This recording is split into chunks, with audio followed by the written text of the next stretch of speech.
ఈ రోజు పిల్లలకి పెద్దలకి నచ్చే గులాబ్ జామున్లను తక్కువ బడ్జెట్లో బయట మార్కెట్లో దొరికే జామున్ ప్యాకెట్ పొడిలాగానే రుచి అస్సలు ఏమాత్రం తగ్గకుండా అదే రుచితో తక్కువ బడ్జెట్లో ఇంట్లోనే జామున్ పొడిని 2 పొటాటోస్తో ఎక్కువ జామున్లను స్పంజీగా ఫ్లఫీగా జ్యూసీగా ఎలా ప్రిపేర్ చేసుకోవాలో వీడియోను ఏమాత్రం స్కిప్ చేయకుండా ఎండ్ వరకు చూడండి।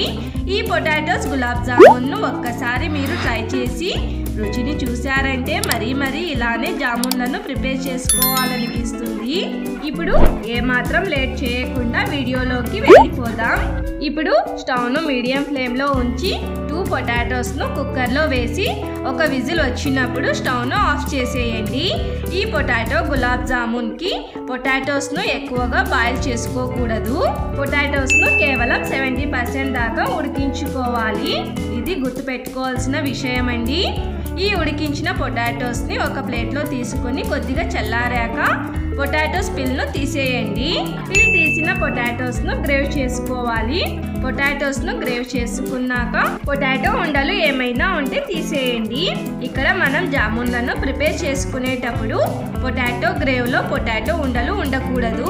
ఇలా గ్రేవ్ చేసుకున్నాక ఇందులో 1 కప్ మైదాను, 1/2 కప్ మిల్క్ పౌడర్ను, 2 టేబుల్ స్పూన్ గోధుమ పిండిని, 1 టేబుల్ స్పూన్ నైస్ సోజీ రవ్వను, చిటికెడు సాల్ట్ను, 1/2 టేబుల్ స్పూన్ బేకింగ్ పౌడర్ను, బేకింగ్ పౌడర్ లేకపోతే దీని ప్లేస్లో 1/2 టేబుల్ స్పూన్ వంట సోడానైనా యూస్ చేసుకోవచ్చు। ఇప్పుడు వీటన్నింటిని బాగా కలుపుకోవాలి।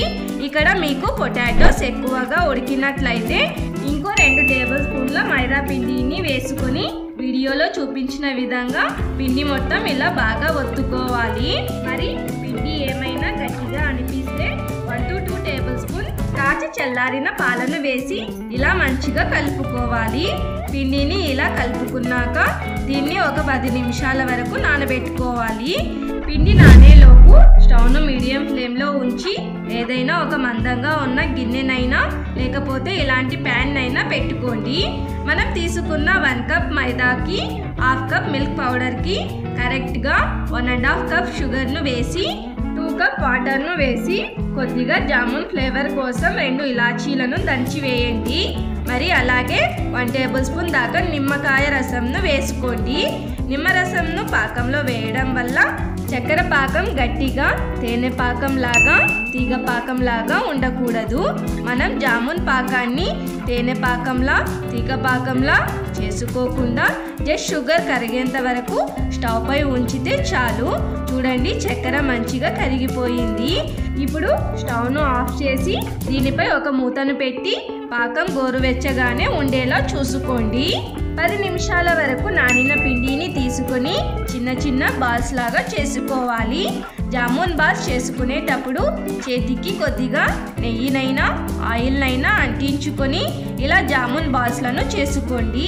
చూడండి బాల్స్ ఎంత చక్కగా రౌండ్గా ఎక్కడ పగుళ్ళు లేకుండా ఇలా చక్కగా అన్ని బాల్స్లను రౌండ్గా చేసుకొని ఒక ప్లేట్లో పెట్టుకున్న తర్వాత స్టవ్ను మీడియం ఫ్లేమ్లో ఉంచి డీప్ ఫ్రైకి సరిపడినంత ఆయిల్ను వేసి ఆయిల్ను మీడియంగా హీట్ చేసుకోవాలి।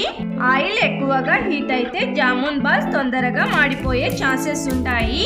కానీ ఆయిల్ను మీడియంగానే హీట్ చేసుకొని ప్రిపేర్ చేసుకున్న సగం జామున్ బాల్స్లను వేసి ఫుల్ గోల్డెన్ బ్రౌన్ కలర్ వచ్చే వరకు ఫ్రై చేసుకోవాలి।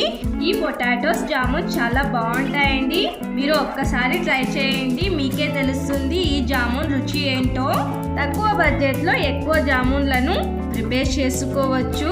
ఇప్పుడు ఇలా మంచిగా జామున్ కలర్ చేంజ్ అయ్యాక ఒక గిన్నెలో తీసేసుకోండి। మరి మిగతా సగం జామున్లను కూడా వేసి సేమ్ కలర్ వచ్చే వరకు అంటే గోల్డెన్ బ్రౌన్ కలర్ వచ్చే వరకు ఫ్రై చేసి ఈ గిన్నెలో తీసేసుకోవడమే। ఇప్పుడు వీటిని గోరువెచ్చగా ఉన్న పాకంలో వేసి 3 నుంచి 4 గంటల సేపు నాననివ్వాలి। ఇక్కడ పాకం పూర్తిగా చల్లారిపోతే ఇంకోసారి స్టవ్ను మీడియం ఫ్లేమ్లో ఉంచి ఓ 1/2 నిమిషం వరకు వేడి చేశాక ఆ పాకంలో జామున్లను వేసి ఖచ్చితంగా 3 నుంచి 4 గంటల సేపు నానబెట్టుకోవాలి।